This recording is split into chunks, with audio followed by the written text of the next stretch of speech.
It's so hard to make family member stories interesting? More importantly, how can you make these stories engaging without losing your reader?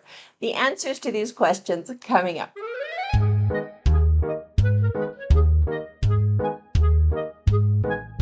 My name is Wendy Dale. I'm a Random House author and the founder of Memoir Writing for Geniuses. Today I want to talk about how to include other people's stories in your memoir. So you've probably seen other authors do this. Mary Karr does this, Tara Westover does this, and they make it look easy. But there are a few pitfalls when it comes to including your family members' histories in your own memoir.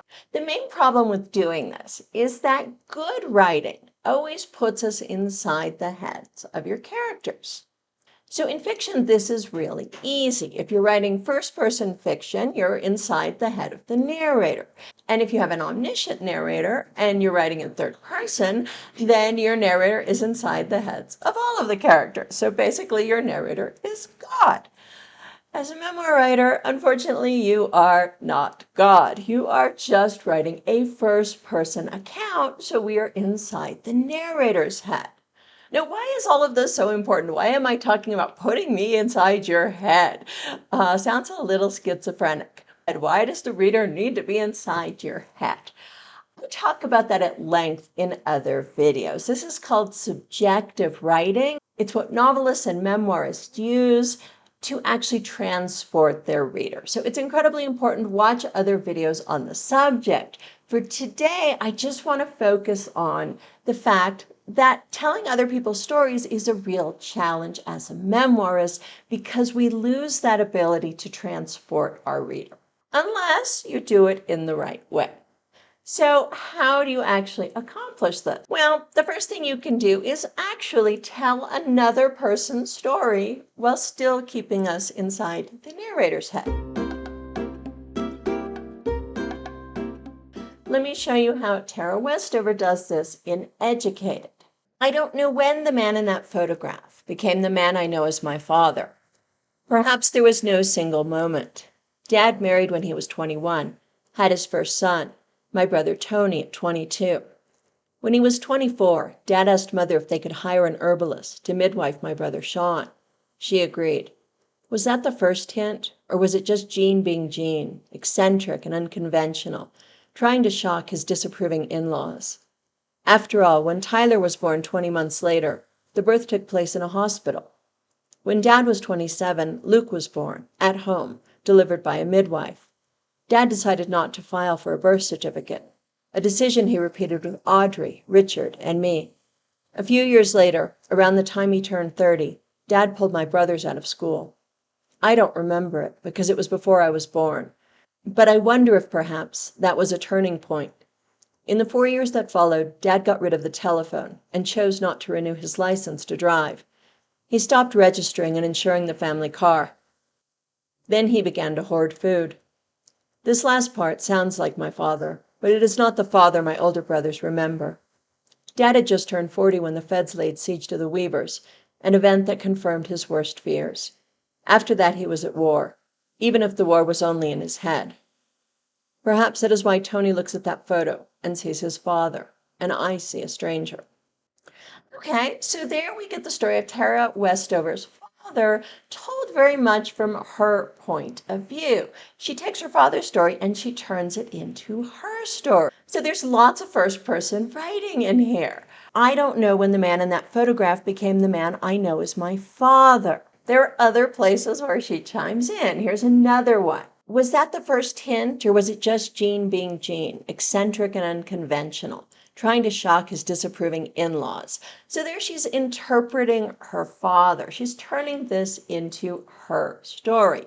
So that is one technique you can use. You can keep us inside the narrator's head even when telling your family members' stories. Another writer who does this is Mary Karr. Here she's telling the story of her father and how her father had to fight for her mother's affection. But still, even though this is her father's story, we're still very much inside the narrator's head. This is told from her point of view. Paolo finally got up enough courage or desperation to appear there for a final showdown. For some reason, I picture Daddy stretched out on a narrow bed in a string t-shirt and boxer shorts, his eyes narrowing like a snake's, when Paolo, whom I imagine in the seersucker suit he wore for his wedding snapshot, ducked into the room with slanty ceilings.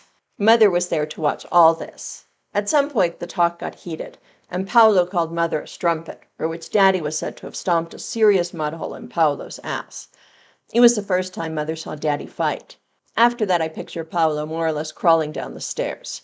He shipped out to Saudi Arabia, never to be seen again, until his picture cropped up in a box some decades later, and I asked Mom who the hell that was. Okay, so how do we know that we're inside the narrator's head? Well, there's lots of use of first person, and specifically, Mary Karr uses the phrase, I picture and I imagine several times. So this, again, is telling another person's story, telling the story of her father, told from the narrator's point of view. We are inside the narrator's head. Okay, so that's technique number one for telling your family member stories, including their histories in your book. You put us inside the narrator's head, even when we're counting other stories from other people. Tip number two is to actually put us inside your character's head. Now, I said early on that this is a challenge for a memoir writer, and it really is, because if you don't do this well, it can sound disingenuous. It can sound like you're making this up. So you have to be a really confident writer to get away with this. However, if you do it successfully, I actually think this is the most effective way of recounting other people's histories in your own book. Let me give you an example. So this is from a memoir called Heart Sounds. And the narrator tells the story, starting in chapter 2, from her first-person point of view, just like a traditional memoir. However, the first chapter is told completely from her husband's point of view, and she puts us inside her husband's head. Now, in order to do this, she has to take a lot of license, because there was no way that she knew these things. But if you're willing to take license to do this, it can be a really great way of telling other people's stories. This is how she does it. He awoke at 7 a.m. with pain in his chest, the sort of pain that might cause panic if one were not a doctor, as he was, and did not know, as he knew, that it was heartburn. He went into the kitchen to get some Coke, whose secret syrups often relieve heartburn.